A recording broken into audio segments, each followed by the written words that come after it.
Seorang OB yang setiap hari dihina dan direndahkan, ternyata menyimpan rahasia besar yang bahkan tak pernah dibayangkan oleh semua orang. Bagaimana jika orang yang dianggap rendah, justru adalah orang yang paling berkuasa di perusahaan itu? Saksikan sampai akhir, agar kisah ini bisa menjadi pelajaran tentang rendah hati dan jangan pernah menghina ciptaan Allah. Like cerita ini, semoga semakin banyak yang sadar bahwa rezeki datangnya hanya dari Allah.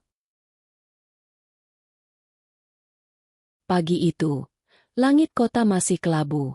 Di halaman belakang gedung tinggi menjulang, seorang pria muda berseragam lusuh mendorong ember pel dengan langkah pelan. Namanya Raka, seorang office boy yang sejak lama bekerja di perusahaan besar itu. Usianya baru 30-an, namun wajahnya terlihat lebih tua. Mungkin karena beban hidup yang dipikul sendirian. Bajunya sering kebesaran, sepatunya mulai robek, dan aroma karbol yang menempel di tubuhnya membuat karyawan lain enggan mendekat. Seperti biasa, sebelum jarum jam menunjuk angka 8, Raka sudah tiba lebih awal.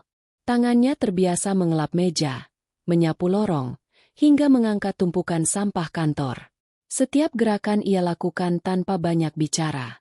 Namun di balik diamnya, Raka menyimpan sesuatu yang jarang orang tahu, hatinya yang terus berzikir.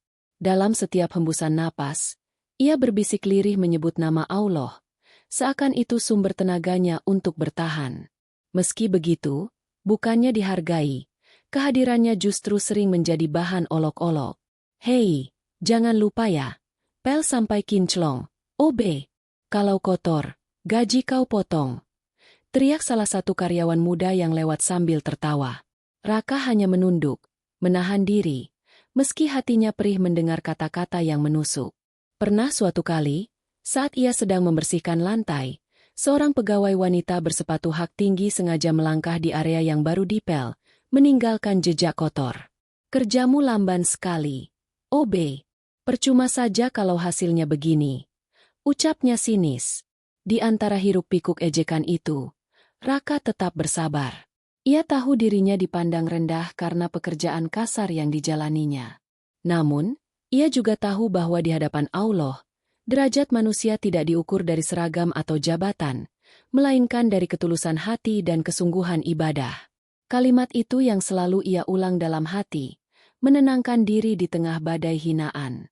Meski begitu, rasa sakit tetap ada. Saat jam istirahat, ketika para karyawan berkumpul di kantin sambil bercanda dan menikmati hidangan lezat, Raka lebih memilih duduk di pojok belakang gudang, membuka bekal sederhana, nasi dingin dengan tempe goreng yang ia bawa dari rumah kontrakan sempitnya. Kadang ia menatap kosong, mendengar tawa keras karyawan lain yang menganggap dirinya tak layak masuk meja makan bersama. Tapi di saat yang sama, bibirnya bergetar. Ya Allah, kuatkan aku. Jangan biarkan aku membalas keburukan dengan keburukan. Ada saat-saat Raka ingin sekali marah, ingin membela diri, bahkan berteriak pada dunia bahwa ia juga manusia yang punya harga diri. Namun, ia memilih diam. Baginya, diam bukan tanda kalah, melainkan bentuk keyakinan bahwa balasan sejati datang bukan dari manusia, tetapi dari Allah. Hari itu, sebuah kejadian kecil semakin mempertegas betapa rendahnya ia dipandang. Seorang karyawan menjatuhkan tumpahan kopi ke meja kerja. Tanpa diminta, Raka segera mendekat untuk membersihkannya. Namun alih-alih berterima kasih, karyawan itu justru mencibir. Cepat sedikit, OB. Kau pikir waktu saya tak berharga? Raka mengangguk, menyeka noda dengan tenang. Dalam hati, ia bergumam lirih. Sabar, sabar, mungkin hari ini aku dihina, tapi di sisi Allah tak ada yang sia-sia. Waktu terus berjalan, dan hari demi hari terasa sama, penuh cemooh, namun juga penuh kesabaran yang ia tanam. Dari luar, mungkin Raka hanyalah bayangan di lorong kantor, seseorang yang keberadaannya nyaris tak diperhitungkan. Tapi jauh di lubuk hatinya, ia tahu, hidup adalah ujian. Dan ujian terberat bukanlah kemiskinan, melainkan bagaimana tetap menjaga hati agar tidak kotor meski setiap hari diinjak-injak harga diri. Bab pertama ini menutup dengan sosok Raka yang berdiri di depan kaca kamar mandi, menatap wajahnya sendiri. Wajah lelah, mata merah, namun senyum tipis terukir. Ia berbisik pada bayangan dirinya. Jangan berhenti bersabar, Raka. Karena yang menilai bukan mereka, tapi Allah. Hari itu matahari sudah meninggi. Namun udara di dalam gedung terasa dingin oleh hembusan pendingin ruangan. Raka masih sibuk membersihkan sisa jejak sepatu yang menodai lantai marmer. Baru saja ia menghela napas. Tiba-tiba suara keras menggema dari ujung ruangan. "Obe, kenapa lantai ini masih ada debunya? Kau buta, hah?" teriak seorang karyawan pria berbadan besar. Beberapa orang yang mendengar langsung menoleh dan tertawa kecil. Menikmati tontonan itu seakan melihat sandiwara lucu. Raka menunduk. Ia tidak membalas. Tangannya yang kurus langsung mengusap lantai dengan kain pel yang sudah basah. Dasar tidak becus. Kalau bukan karena gaji murah, mana mungkin perusahaan ini mau mempekerjakanmu? Lanjut si karyawan dengan nada menghina. Tawa karyawan lain pun pecah lebih keras. Di dalam hati, Raka hanya mampu berucap lirih. Ya Allah, berilah aku kekuatan. Aku hanya ingin mencari rezeki halal. Jangan biarkan hatiku menjadi keras. Saat jam hampir menunjukkan pukul 10, salah seorang staf wanita baru masuk kantor dengan terburu-buru. Tangannya memegang segelas kopi panas. Ia berjalan tergesa, lalu tanpa sengaja menabrak ember berisi air pembersih yang ada di pojok ruangan. Air tumpah, sebagian mengenai ujung rok mahalnya. Ya ampun, lihat apa yang kau lakukan, Obe bodoh. Jeritnya sambil menunjuk Raka yang kebingungan. Padahal jelas-jelas ia sendiri yang tidak berhati-hati. Namun, semua mata tertuju pada Raka, menyalahkannya seolah-olah ia yang bersalah. Cepat bersihkan ini. Kalau tidak, aku laporkan ke atasanmu. Bentaknya. Raka menunduk lagi. Tangannya gemetar saat meraih kain lap. Ia tahu, tidak ada seorang pun yang akan membelanya. Semua hanya diam. Sebagian malah tersenyum puas melihatnya dipermalukan. Dalam hati, luka itu semakin dalam. Bukan hanya karena hinaan, tapi karena rasa tidak dianggap manusia. Namun, Raka tetap menahan diri. Ia teringat pada pesan almarhum ayahnya.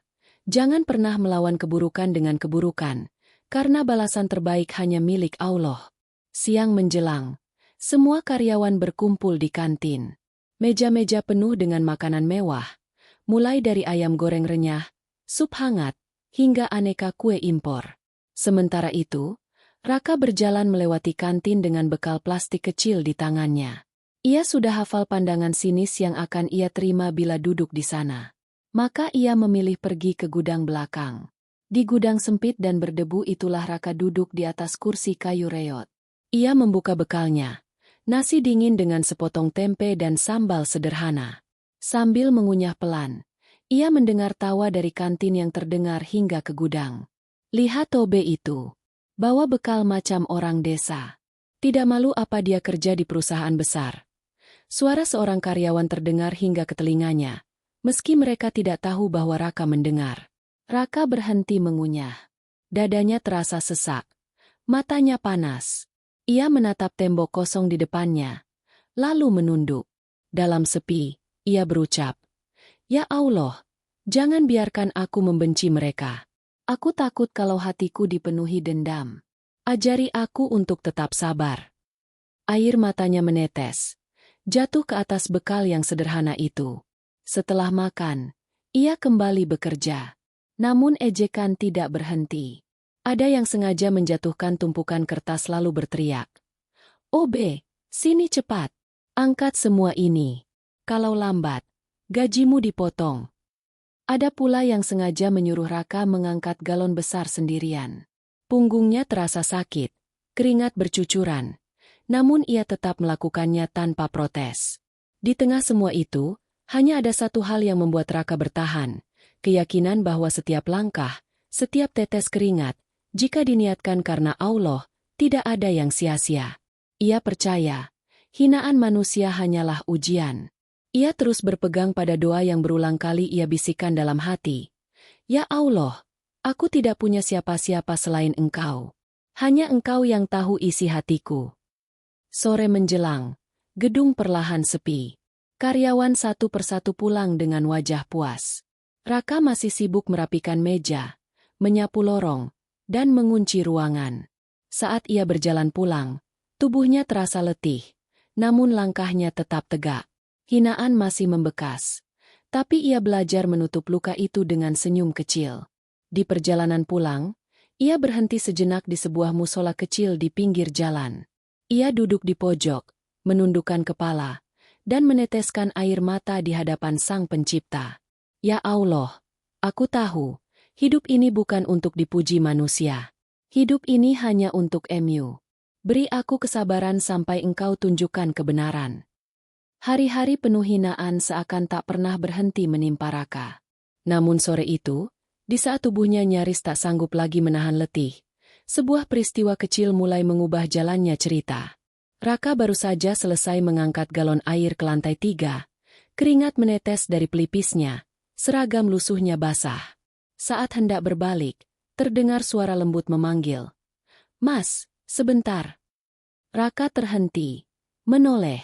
Seorang wanita berkerudung rapi berdiri sambil membawa map tebal. Wajahnya tenang, matanya teduh, berbeda dengan tatapan meremehkan karyawan lain.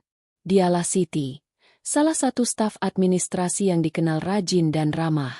"Biar saya bantu pegang pintunya," ucap Siti sambil tersenyum kecil. Ia menahan pintu agar Raka mudah masuk membawa galon. Bagi Raka, itu hal sepele. Namun setelah sekian lama diperlakukan seperti sampah, sikap sederhana itu terasa seperti oase di padang pasir. "Terima kasih, Mbak," jawab Raka pelan. Suaranya nyaris bergetar. Ia tidak terbiasa menerima kebaikan dari orang di kantor itu. Siti mengangguk, lalu memperhatikan wajah Raka yang letih. "Mas, kenapa sih selalu diam kalau orang-orang menghina? Bukankah sakit hati rasanya?" Tanyanya jujur. Pertanyaan itu membuat dada Raka bergetar. Ia terdiam sejenak, menunduk, lalu menjawab dengan suara lirih. "Kalau saya membalas, apa bedanya saya dengan mereka? Saya hanya ingin mencari rezeki halal, Mbak. Lagi pula, saya percaya Allah itu Maha Melihat. Saya serahkan semua padanya." Mata Siti berkaca-kaca mendengar jawaban itu. Ia tahu betapa sulitnya menahan diri di tengah ejekan. "Tapi Mas, manusia juga punya batas sabar. Apa tidak pernah merasa ingin marah?" Raka menatap lantai marmer yang berkilau. Di dalam hatinya, ribuan kali ia ingin marah, ingin menjerit, ingin balas dendam. Namun, ia hanya mampu berkata, "Ingin, Mbak. Saya ini manusia biasa. Tapi kalau saya lepaskan amarah, yang tersisa hanya luka baru. Saya lebih takut kehilangan ridho Allah daripada kehilangan harga diri di depan manusia." Hening sejenak. Suasana koridor yang biasanya penuh ejekan kini hanya menyisakan suara pendingin ruangan. Siti menatap Raka dengan rasa hormat yang tak pernah ia tunjukkan pada siapapun di kantor itu. Hari-hari berikutnya, Siti mulai memperhatikan Raka dari jauh.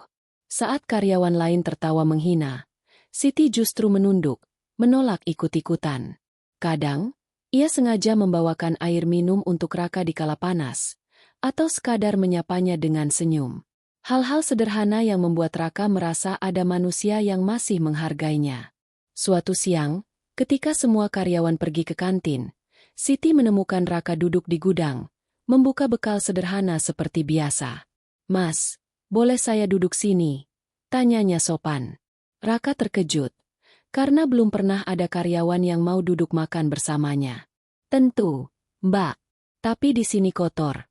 "Nggak apa-apa," jawab Raka kikuk. "Tidak apa-apa. Yang penting hatinya bersih," balas Siti sambil tersenyum. Kalimat itu menembus hati Raka. Mereka pun makan bersama, di antara debu gudang dan aroma karbol. Raka dengan nasi tempenya, Siti dengan kotak bekal yang ia bawa dari rumah. Tidak ada rasa gengsi, tidak ada perbedaan. Justru disitulah Raka merasakan kedamaian yang sudah lama hilang. Dalam percakapan itu, Siti kembali bertanya, "Mas, apa yang membuat Mas yakin tetap kuat di sini? Padahal hampir setiap hari Mas dipermalukan." Raka meletakkan sendoknya, menatap kosong ke arah jendela kecil yang memancarkan cahaya tipis. Dengan suara yang bergetar, Ia menjawab. Saya hanya ingat pesan ibu saya dulu.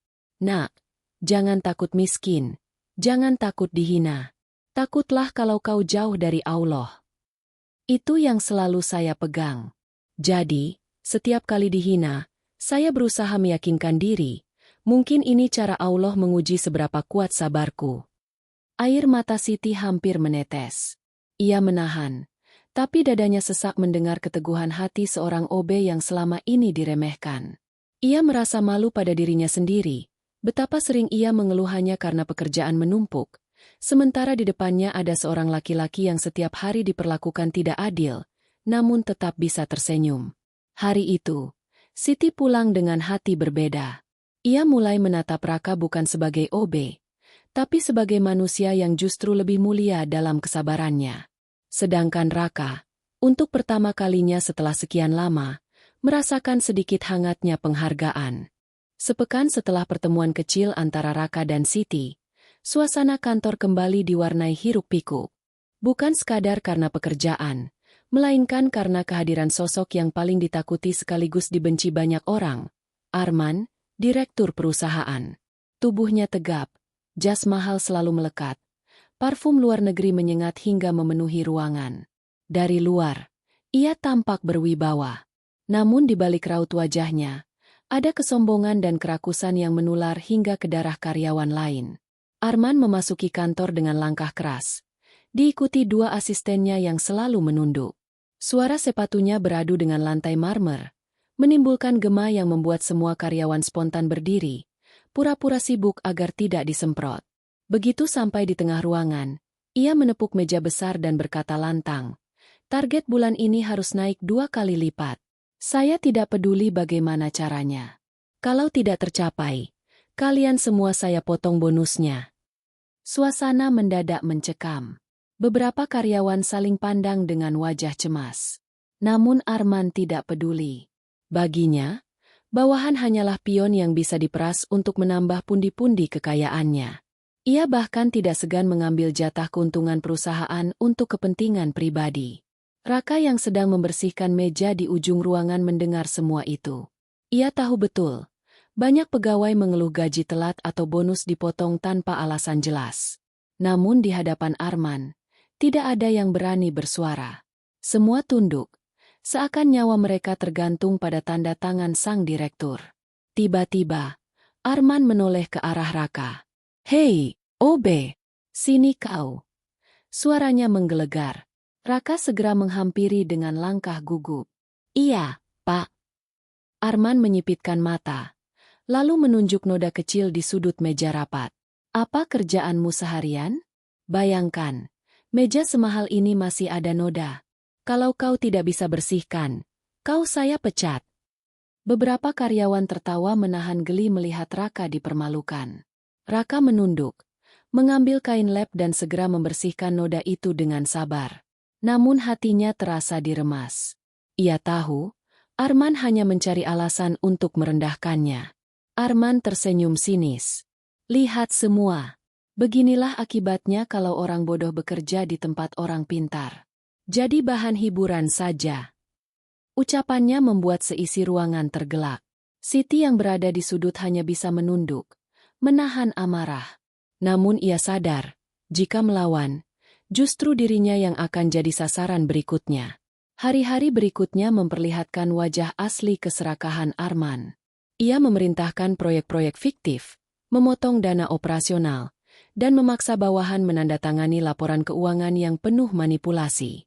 Ketika ada karyawan menolak, mereka langsung dipindahkan ke posisi yang tidak penting atau bahkan dipecat tanpa alasan jelas. Yang paling menyakitkan, Arman sering menjadikan Raka sebagai bahan olok-olok di depan tamu penting. Suatu ketika, saat rapat dengan investor, Arman memanggil Raka sambil berteriak. Hei OB, ambilkan kopi. Jangan sampai salah. Kalau kopinya hambar, berarti kau juga hambar hidupnya.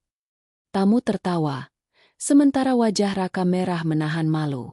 Meski demikian, Raka tetap menjalankan tugasnya dengan sabar.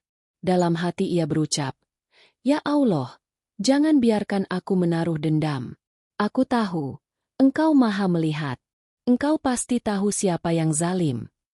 Namun semakin lama, keserakahan Arman tidak hanya melukai hati karyawan, tapi juga merugikan perusahaan. Mesin-mesin kantor tidak dirawat karena biaya pemeliharaan dipotong.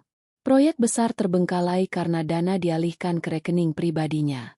Para pegawai mulai berbisik-bisik, khawatir perusahaan bisa runtuh kapan saja. Meski semua tahu akar masalah ada pada Arman, tak seorang pun berani mengungkap. Jabatan direktur membuatnya kebal kritik. Ia hidup dalam ilusi bahwa semua tunduk padanya. Padahal di balik senyum palsu, ada puluhan hati yang menyimpan luka. Raka menyaksikan semua itu setiap hari. Ia melihat karyawan menangis karena gaji tidak cair. Ia mendengar bisikan tentang laporan palsu yang harus ditandatangani. Namun, yang paling ia rasakan adalah bagaimana keserakahan itu menjalar hingga menjadi budaya merendahkan. Orang-orang mulai meniru sifat Arman, menindas yang lemah agar terlihat berkuasa. Dan korban terbesarnya tetaplah dirinya. Suatu sore, setelah semua orang pulang, Raka berjalan di lorong sepi. Ia menatap dinding kaca yang memantulkan bayangannya. Lelah, perih, tapi juga tekad yang pelan-pelan mengeras. Dalam hati ia berkata, "Ya Allah, jika ini jalan yang Engkau pilihkan, aku akan tetap sabar.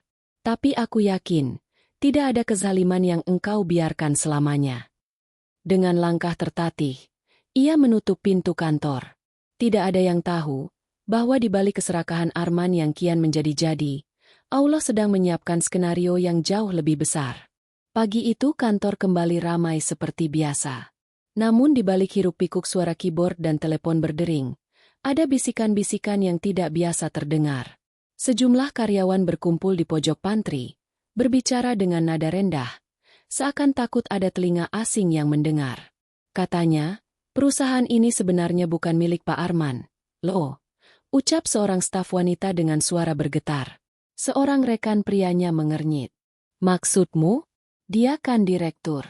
Semua keputusan ada di tangannya. Wanita itu menoleh kanan-kiri, memastikan tidak ada yang menguping. Aku dengar dari bagian legal, pemilik aslinya tidak pernah muncul. Nama di atas kertas memang bukan Arman, tapi seseorang yang tidak pernah diperkenalkan. Entah kenapa, semua itu ditutup rapat. Bisikan itu cepat menyebar. Seperti angin, kabar tersebut berpindah dari meja ke meja. Raka yang kebetulan sedang membersihkan kaca mendengar potongan percakapan itu. Ia berhenti sebentar, pura-pura sibuk dengan lap di tangannya. Padahal telinganya tajam menangkap setiap kata. Kalau benar ada pemilik asli, kenapa tidak pernah sekalipun datang? Celetuk karyawan lain dengan nada curiga. Entahlah, mungkin orang itu lebih suka berada di balik layar. Atau mungkin juga, dia ingin menguji siapa yang setia di perusahaan ini, jawab staf pertama dengan lirih. Seketika, semua terdiam. Ada ketakutan yang menggantung. Mereka sadar, bila gosip itu benar, berarti Arman hanya boneka yang selama ini berkuasa. Namun, keberanian untuk membicarakannya pun terasa seperti dosa besar. Raka menunduk, menahan senyum getir. Dalam hatinya, ia berbisik, "Ya Allah, dunia ini memang penuh sandiwara. Orang yang sombong belum tentu penguasa sejati, dan orang yang terlihat lemah belum tentu tak berdaya." Sore itu, suasana kantor mendadak heboh ketika salah satu karyawan lama, Pak Harun, yang hampir pensiun, tanpa sengaja mengeluarkan kalimat yang menambah teka-teki. Di depan beberapa orang, ia berkata, "Kalian jangan terlalu angkuh di depan OB itu. Kalian tidak tahu siapa yang sebenarnya punya kuasa di tempat ini." Ucapan itu membuat semua tercengang. "Apa maksud Bapak?" tanya salah satu staf. Pak Harun langsung terdiam, seolah sadar mulutnya kebablasan. "Sudahlah, jangan banyak tanya. Jaga sikap saja. Dunia ini sering memberi kejutan." Ia lalu berlalu begitu saja, meninggalkan rasa penasaran yang menggerogoti hati karyawan. Kabar itu tentu sampai juga ke telinga Siti. Ia semakin penasaran. Apalagi sejak pertemuannya dengan Raka, ia merasa ada sesuatu yang tersembunyi di balik kesabaran pria itu. Siti memperhatikan bagaimana Raka tetap bekerja meski sering dijadikan bahan hinaan Arman. Dan bagaimana ia bisa tersenyum walau semua orang memperlakukannya seperti bayangan. Ada kejanggalan yang tak bisa ia jelaskan. Malam harinya, ketika kantor mulai sepi, Siti memberanikan diri menghampiri Raka yang sedang merapikan arsip di ruang fotokopi. "Mas Raka, aku dengar ada gosip tentang pemilik asli perusahaan. Mas tahu sesuatu?" Tanyanya hati-hati. Raka menoleh pelan. Tatapannya tenang. Senyumnya tipis, seolah menimbang-nimbang jawaban. "Mbak, gosip itu seperti asap. Kadang ada api, kadang hanya bayangan. Yang jelas, siapapun pemiliknya, semua akan terbuka pada waktunya." Jawaban itu membuat hati Siti bergetar. Ia merasa Raka menyembunyikan sesuatu, tapi caranya bicara terlalu bijak untuk seorang OB yang sering dihina. Keesokan harinya, bisikan tentang pemilik misterius semakin kuat. Beberapa karyawan bahkan mulai cemas. Kalau pemilik asli itu tiba-tiba muncul, bagaimana nasib kita? Bagaimana kalau dia tidak suka dengan cara kita bekerja? Ucap seorang staf. Sebagian lain justru menertawakan, menganggap itu hanya rumor murahan. "Ah, jangan percaya gosip. Arman itu jelas-jelas bos besar. Kalau bukan dia pemiliknya, mana mungkin dia bisa segila itu berkuasa?" Namun di antara gelak tawa dan ketakutan, satu hal yang pasti, bayangan tentang sosok pemilik asli menimbulkan keresahan. Seolah-olah ada mata tak terlihat yang sedang mengawasi setiap langkah mereka. Di tengah keresahan itu, Arman semakin jumawa. Ia mendengar gosip tersebut, tapi justru menanggapinya dengan tawa sinis. "Hahaha, pemilik asli? Omong kosong. Siapapun yang berani menyaingi aku di perusahaan ini, akan kulibas." Teriaknya lantang di ruang rapat. Karyawan hanya menunduk, tidak berani menimpali. Namun jauh di lubuk hati, masing-masing bertanya-tanya, benarkah Arman satu-satunya penguasa? Atau ada seseorang yang selama ini diam, menyaksikan semuanya? Raka kembali menunduk, melanjutkan pekerjaannya seolah tidak mendengar apa-apa. Tapi di balik ketenangannya, ada secercah cahaya rahasia yang kian lama kian sulit ia sembunyikan. Bab ini berakhir dengan Siti berdiri di jendela lantai 3, memandang langit mendung yang menggantung. Pikirannya penuh tanya, hatinya penuh gelisah. Ia merasakan ada sesuatu yang besar sedang menunggu untuk terungkap. Perlahan, ia berbisik pada dirinya sendiri. "Ya Allah, jika ada kebenaran yang tersembunyi, tunjukkanlah pada waktunya." Dan seperti angin yang membawa aroma hujan, bisikan rahasia itu terus berputar, menyiapkan panggung untuk kejutan yang tak seorang pun sangka. Hari itu kantor tampak lebih sibuk dari biasanya. Arman baru saja menerima laporan bahwa ada sejumlah uang perusahaan yang hilang dari brankas kecil di ruangannya. Wajahnya merah padam. Suaranya menggelegar memenuhi setiap sudut. "Siapa yang berani mencuri di tempatku? Beraninya kalian bermain-main dengan nyawa?" Teriaknya sambil meninju meja. Karyawan terkejut, sebagian gemetar, sebagian lain pura-pura sibuk agar tidak dituduh. Tak satu pun yang berani bicara, apalagi membantah. Hingga tiba-tiba, tatapan tajam Arman beralih ke arah seseorang yang sedang membawa kantong sampah keluar ruangan. Sosok itu tak lain adalah Raka. "Hei, OB!" Arman berteriak sambil menunjuk. "Kau? Siapa lagi yang sering keluar masuk ruanganku selain kau? Jangan-jangan kau yang mencuri uang itu?" Ruangan mendadak senyap. Semua mata tertuju pada Raka yang masih menggenggam kantong sampah. Jantungnya berdegup kencang, bukan karena merasa bersalah, tapi karena nama baiknya dipertaruhkan tanpa bukti. Raka menunduk, mencoba menenangkan diri. "Maaf, Pak, saya tidak pernah menyentuh barang-barang di meja Bapak, apalagi brankas." Namun Arman tidak percaya. Ia melangkah mendekat. Wajahnya hanya sejengkal dari wajah Raka. "Jangan pura-pura suci. Orang miskin sepertimu pasti tergoda melihat uang. Mengaku sajalah sebelum aku seret ke polisi." Tawa karyawan lain pecah, menambah luka di hati Raka. Ada yang berbisik, "Sudah kuduga, OB miskin itu pasti tidak tahan lihat uang." Yang lain menimpali, "Pantasan saja dia selalu diam. Rupanya licik di belakang." Siti yang berada di tengah kerumunan menatap dengan mata berkaca-kaca. Ia tahu benar siapa Raka. Ia tahu kesabaran dan ketulusan pria itu. Tapi di hadapan amarah Arman, ia tak berdaya. Raka menarik napas panjang.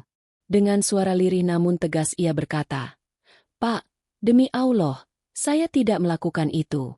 Saya memang miskin, tapi saya tidak akan mengotori rezeki saya dengan mencuri. Hidup saya hanya untuk mencari yang halal." Namun ucapan itu justru membuat Arman semakin marah. "Berani kau bersumpah di hadapanku? Dasar penjilat. Kalau bukan kau pelakunya, siapa lagi?" Beberapa staf segera mengambil kesempatan untuk menjilat bos. "Iya, Pak. Hanya dia yang sering di ruang Bapak. Wajar kalau curiga padanya.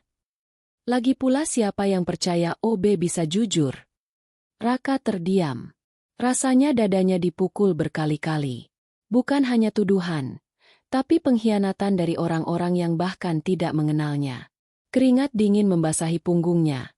Namun ia tetap menunduk, menggenggam erat kain lap di tangannya. Dalam hatinya, ia berdoa, "Ya Allah, Engkau tahu aku tidak bersalah. Engkau tahu hatiku. Aku serahkan semua pada MU. Jika ini ujian, kuatkanlah aku. Jangan biarkan lidahku mengucap keburukan." Arman kemudian mengambil langkah lebih kejam. "Kalau begitu, kita periksa barang-barangmu. Siapa tahu uang itu kau sembunyikan di dalam tas atau loker kotoranmu." Beberapa orang langsung menggeledah loker kecil milik Raka. Semua barang sederhana berserakan keluar. Baju ganti, handuk tua, bekal plastik kosong, dan sajadah lusuh yang selalu ia gunakan untuk sholat. Tidak ada uang di sana. Tapi bukannya merasa malu, karyawan malah menertawakan isi loker itu. "Hahaha, lihat sajadahnya sudah robek. Pantas saja doanya tidak makbul," cibir salah satu karyawan. Ucapan itu menusuk seperti belati di dada Raka. Ia menutup matanya rapat, menahan air mata agar tidak jatuh di depan mereka.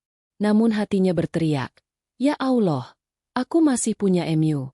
Biarlah mereka menghina, tapi jangan biarkan aku berhenti berdoa." Siti akhirnya tak tahan. Ia maju setapak dan berkata lantang, "Cukup, Pak. Tidak ada bukti bahwa Mas Raka mencuri. Menuduh tanpa dasar hanya akan membuat kita semua berdosa." Arman menoleh tajam. "Kau berani melawan aku, Siti?" Suaranya membuat seisi ruangan terdiam. Siti menunduk, tapi suaranya tetap tegas. "Saya hanya membela yang benar." Arman mengepalkan tangan, namun ia menahan diri. Dengan suara penuh amarah, ia berkata, "Baik, kalau begitu, mulai hari ini OB itu saya pecat. Saya tidak mau lagi melihat wajahnya di perusahaan ini." Teriakan itu menggema. Semua karyawan terhenyak. Sebagian lega karena bukan mereka yang jadi korban. Sebagian lain hanya terdiam tanpa berani melawan. Raka menatap lantai. Tubuhnya gemetar. Namun alih-alih membalas, ia mengangkat sajadah lusuhnya yang tergeletak di lantai, merapikan barang-barangnya, dan berdiri. Dengan suara pelan tapi jelas, ia berkata, "Kalau itu keputusan Bapak, saya terima. Tapi ingat, setiap kata yang kita ucapkan, setiap perbuatan yang kita lakukan, ada catatan di sisi Allah. Dan saya yakin, kebenaran akan muncul pada waktunya." Ruangan kembali hening.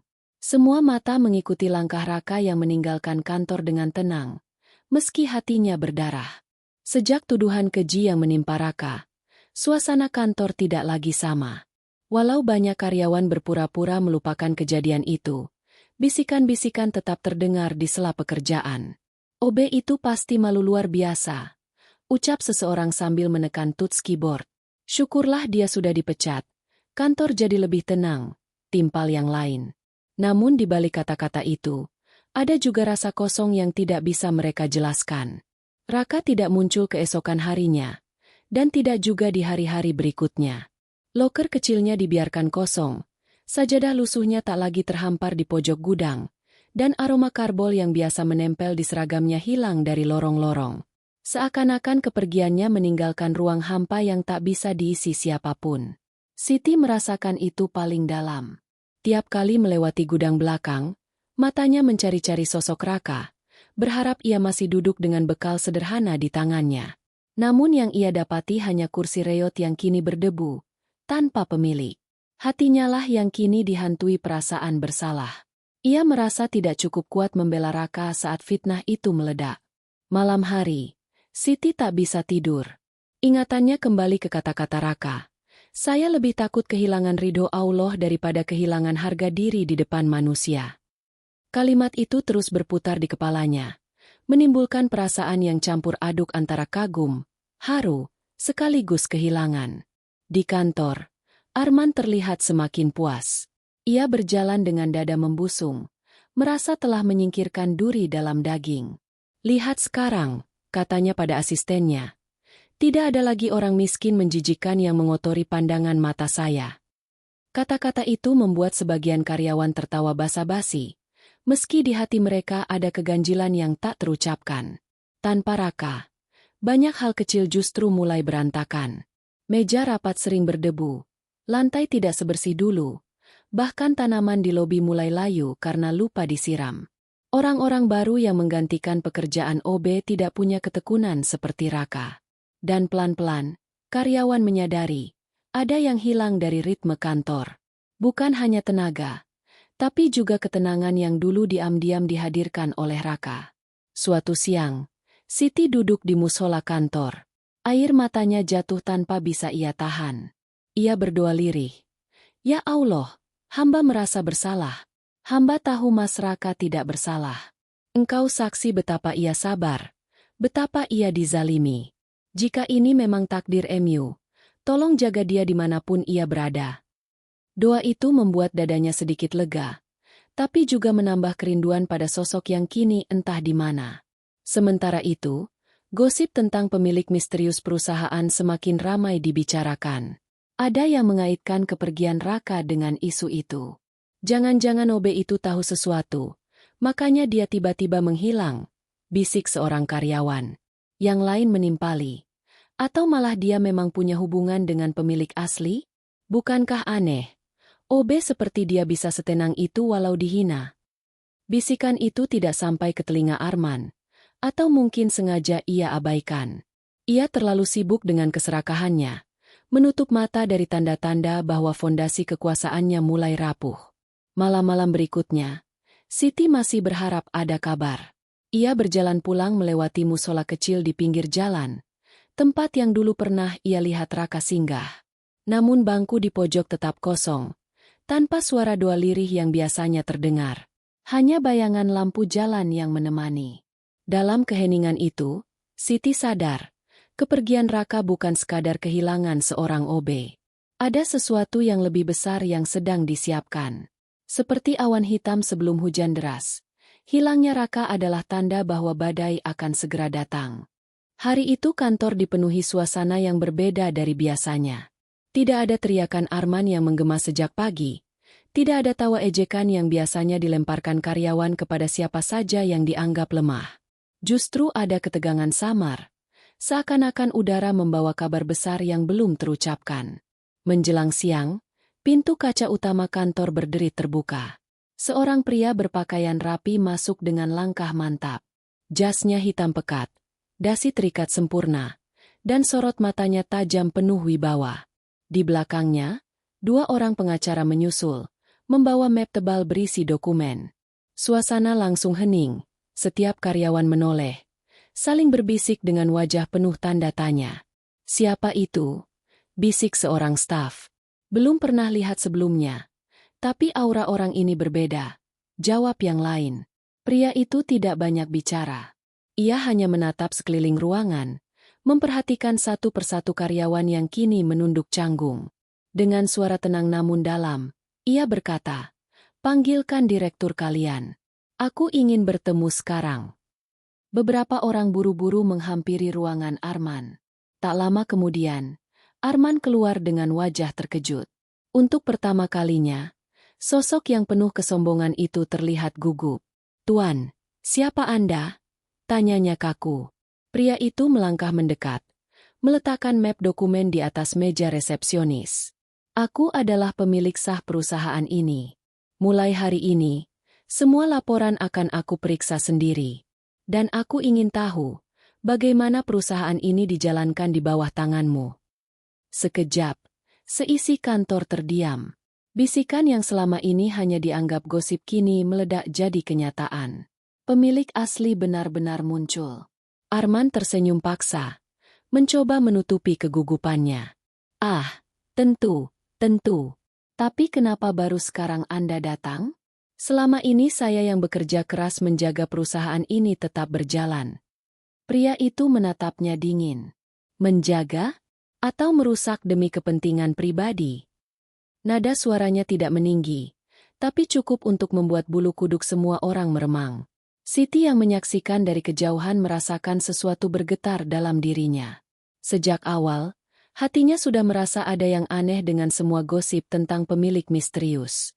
Dan kini, saat sosok itu benar-benar berdiri di depan mata, ia tak bisa mengalihkan pandangannya. Arman berusaha mengendalikan keadaan. Dengar, Tuan. Semua yang Anda dengar hanyalah rumor. Saya yang memimpin di sini. Saya yang membuat perusahaan ini besar. Namun pria itu mengangkat tangan, menghentikan omong kosongnya. Cukup. Jangan banyak alasan. Aku sudah mengirim orang-orangku untuk mengamati. Aku tahu bagaimana kau memperlakukan karyawan. Aku tahu bagaimana kau mempermainkan laporan keuangan. Dan aku juga tahu, ada seseorang yang kau zalimi habis-habisan. Kata-kata itu menusuk seperti petir di tengah hari. Semua orang saling pandang, teringat pada sosok yang sudah lama menghilang, Raka. Nama itu seakan menggema di kepala mereka, meski tidak ada yang berani menyebutkannya. Arman mulai kehilangan kendali. Keringat dingin mengalir di pelipisnya. Ia menoleh ke kiri kanan mencari dukungan. Tapi kali ini, tidak ada karyawan yang berani bicara. Semua menunduk, sebagian merasa malu, sebagian lain ketakutan. Pria misterius itu lalu berjalan menuju ruang rapat utama. Kumpulkan semua orang. Aku akan berbicara di depan kalian. Tidak ada yang boleh absen. Tak lama kemudian, seluruh karyawan berkumpul di ruangan besar. Suasana begitu tegang. Tak ada suara selain hembusan pendingin ruangan. Mata semua orang tertuju pada pria itu yang berdiri di depan layar proyektor, dengan dua pengacaranya di sisi kanan dan kiri. Selama ini, ujarnya, kalian hanya mengenal satu wajah sebagai pemimpin. Tapi kalian tidak pernah tahu siapa yang sebenarnya memegang kendali. Kebenaran akan segera kalian dengar. Dan aku ingin kalian semua bersiap menghadapi akibat dari perlakuan kalian. Siti menggenggam erat tangannya. Jantungnya berdegup kencang. Ia merasa detik itu adalah detik penentuan. Sesuatu yang besar akan terungkap, dan tidak ada yang bisa menghentikannya. Ruangan rapat utama sore itu begitu hening hingga suara jarum jam terdengar jelas. Semua karyawan duduk dengan wajah tegang. Mata mereka menatap penuh rasa ingin tahu ke arah sosok pria berjas hitam yang baru saja mengaku sebagai pemilik sah perusahaan. Dua pengacara di sampingnya membuka map tebal, menyiapkan dokumen yang akan mengguncang semuanya. Arman berusaha terlihat tenang, tapi sorot matanya tak bisa menyembunyikan rasa panik. Ia duduk di kursi depan dengan tubuh kaku. Jemarinya mengetuk meja tanpa irama. Sesekali ia melirik ke arah karyawan, berharap ada yang mendukungnya. Namun kali ini, tidak ada satupun yang berani bicara. Semua orang memilih diam, menunggu penjelasan. Pria itu menghela napas panjang. Aku sudah terlalu lama membiarkan wajah asliku tersembunyi. Aku ingin melihat dengan mata kepala sendiri bagaimana orang-orang di sini memperlakukan sesamanya. Dan ternyata, apa yang kulihat jauh lebih buruk dari yang kubayangkan. Kata-katanya seperti pisau, menembus ke hati tiap orang. Beberapa karyawan menunduk, merasa malu, mengingat bagaimana mereka ikut menertawakan Raka. Yang lain saling pandang, menyesali kebisuan mereka saat kebenaran diinjak-injak. Lalu pria itu membuka jas hitamnya, melepas dasi, dan perlahan membuka kancing kemeja atasnya. Semua orang terperanjat ketika ia meraih masker tipis yang menutupi sebagian wajahnya, kemudian menariknya dengan satu gerakan. Seisi ruangan tersentak. Raka?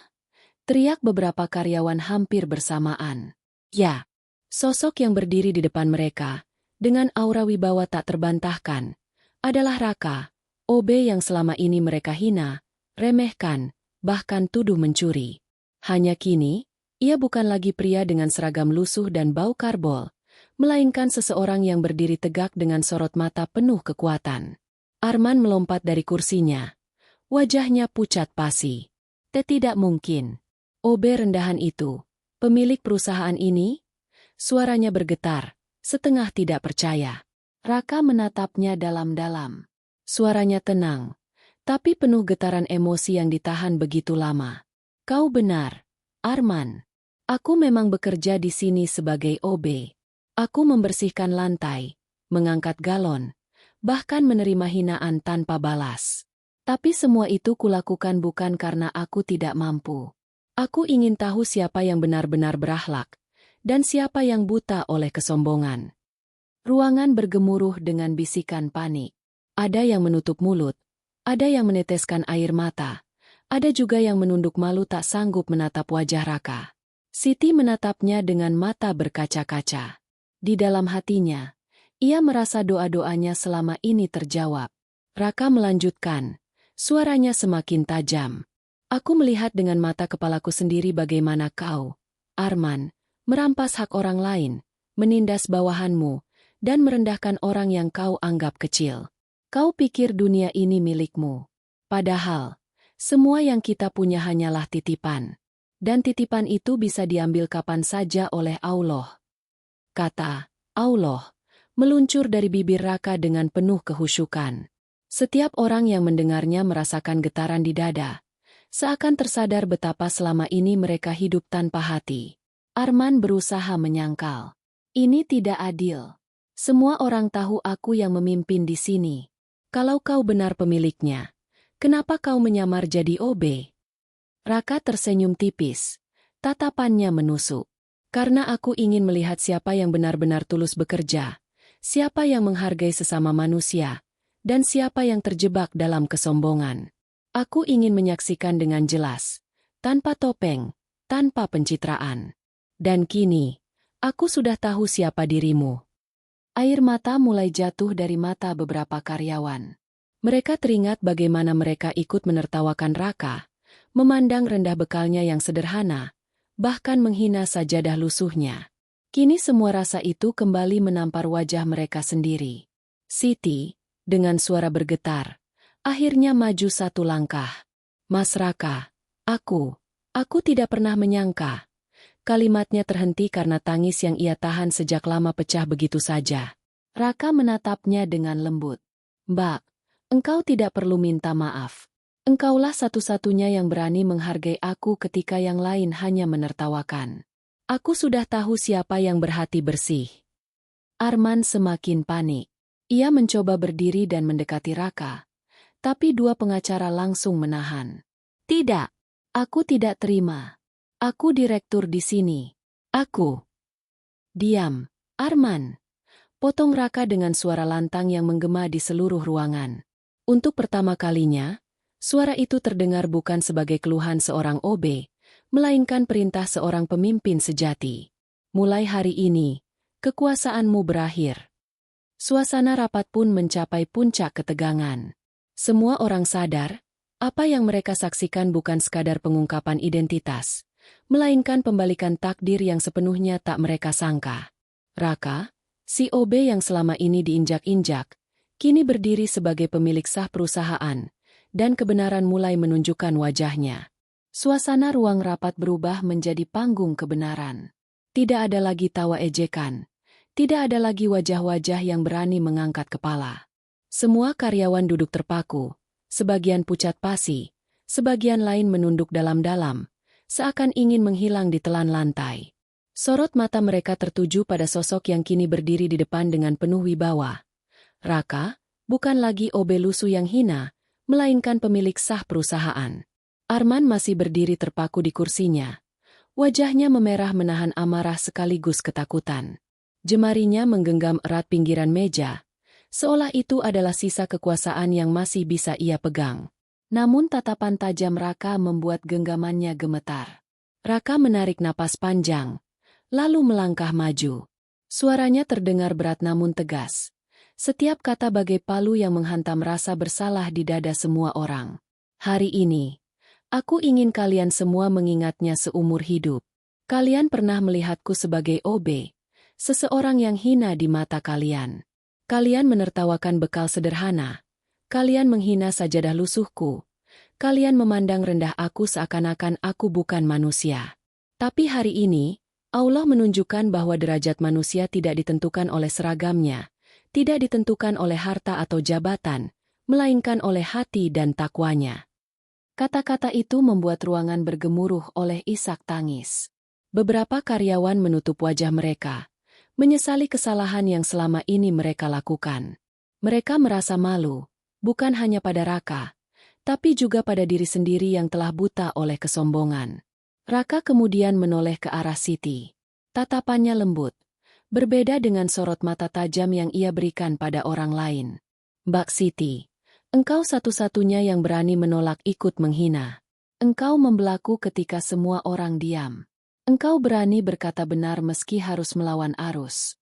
Itulah akhlak yang dijanjikan keberkahan oleh Allah. Air mata Siti mengalir deras. Ia menunduk. Tubuhnya gemetar karena tak pernah menyangka penghargaan sebesar itu akan ia terima. Raka lalu kembali menghadap semua orang. Sedangkan kau, Arman, suaranya merendah tapi penuh kekuatan. Kau telah menzalimi banyak orang. Kau bukan hanya merendahkan aku, tapi juga merusak perusahaan dengan kerakusanmu. Kau kira kekuasaan akan abadi di tanganmu? Allah bisa membalikan keadaan dalam sekejap. Arman tersentak. Bibirnya bergetar mencari alasan. Aku kata-katanya terhenti, karena tatapan semua orang kini beralih kepadanya dengan penuh kebencian. Raka mengangkat tangannya, memberi isyarat kepada pengacara. Salah satu dari mereka segera membuka dokumen, menaruhnya di meja, lalu berkata lantang, mulai hari ini, atas keputusan pemilik sah perusahaan, jabatan direktur dicopot dari Arman. Segala aset dan kewenangan yang ia miliki dinyatakan tidak berlaku lagi. Kalimat itu meledak di ruangan seperti petir. Arman jatuh terduduk, wajahnya pucat, seolah bumi runtuh menimpa dirinya. Seluruh karyawan terpaku, menyaksikan kejatuhan seorang penguasa yang selama ini mereka takuti. Raka mendekat, menatap Arman yang kini tak lebih dari bayangan sombong yang hancur. Aku tidak akan menyeretmu ke penjara. Meski aku punya cukup bukti untuk itu. Biarlah kau merasakan kehinaan yang dulu kau timpakan pada orang lain. Ingat, tidak ada yang lebih pedih daripada kehilangan martabat di hadapan manusia dan kehilangan ridho di hadapan Allah. Tangis karyawan pecah. Mereka menyadari betapa kecilnya mereka. Betapa salahnya mereka memperlakukan orang lain hanya karena penampilan. Raka lalu menoleh ke arah semua karyawan. Suaranya kembali teduh. Namun kali ini penuh ketegasan seorang pemimpin. Aku tidak menaruh dendam. Tapi aku ingin kalian belajar dari ini. Jangan pernah lagi menghina orang lain hanya karena kalian merasa lebih tinggi. Rezeki datang dari Allah, bukan dari manusia. Dan siapa yang menghina ciptaannya, sejatinya menghina diri sendiri. Siti menunduk. Air matanya tak berhenti mengalir. Banyak karyawan yang ikut menangis, menyesali kesalahan mereka. Raka mengakhiri dengan kalimat yang menusuk hati semua orang. Aku pergi sebagai OB yang hina, dan kembali sebagai pemilik. Bukan untuk membalas dendam, tapi untuk mengingatkan kalian. Kesabaran tidak pernah sia-sia, dan kesombongan tidak pernah bertahan lama. Ingatlah selalu, hidup ini singkat, tapi hisab di hadapan Allah itu panjang. Ruangan kembali hening. Hanya tersisa suara tangis tertahan dan desahan napas berat. Semua orang sadar, mereka baru saja menyaksikan klimaks dari sebuah kisah yang akan mereka kenang seumur hidup.